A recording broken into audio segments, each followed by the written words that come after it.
Okay, so here we are on Bilberry Hill. Been doing a lot of work of recently to try and protect the heathland and try and increase the size of the habitat, which is removing a lot of the trees that have started to overgrow and cover it over the years. But one of the biggest problems we've got at the moment is a pathogen called Phytohpthora ramorum. It was brought into the country on nursery plants, mainly rhododendron, and has then spread out into the wild from there. Wales was the first place to get really affected by it. It's covering most of the Welsh hillsides these days. So one of our biggest problems is that not only does Phytophthora infect economic plants such as larch, which we have quite a high number of on the hills, it also gets into the rhododendron, which is, although it's a garden escape, it's something we're looking at having to manage and to remove off site. The biggest problem is it gets into bilberry. Our heathland here isn't typical for this area.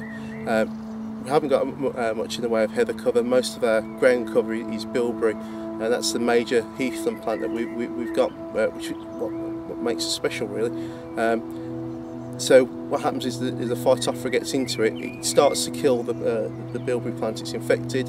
It sporulates, spreads out, infects the next section, and kills that, and continually moves out and outwards.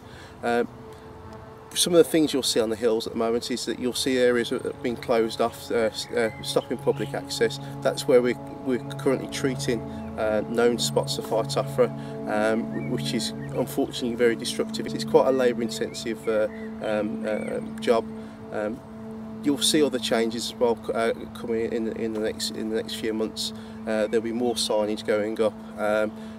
There'll be things like foot wash going in some of our major entrances to try and encourage people and visitors not to spread the disease further afield. So currently we're working with FERA and the Forestry Commission in looking how to control Phytophthora on site. Unfortunately it's very destructive, so with bilberry, if we find an infected plant we have to use glyphosate to kill the plant, and within 10 metres radius of that infected plant. Then that material has to be cut and then burnt. If it gets into our tree stock, then what happens is that the tree has to be felled and burnt on site, and any of the other host trees that can host the disease then have to be cut down and burnt as well.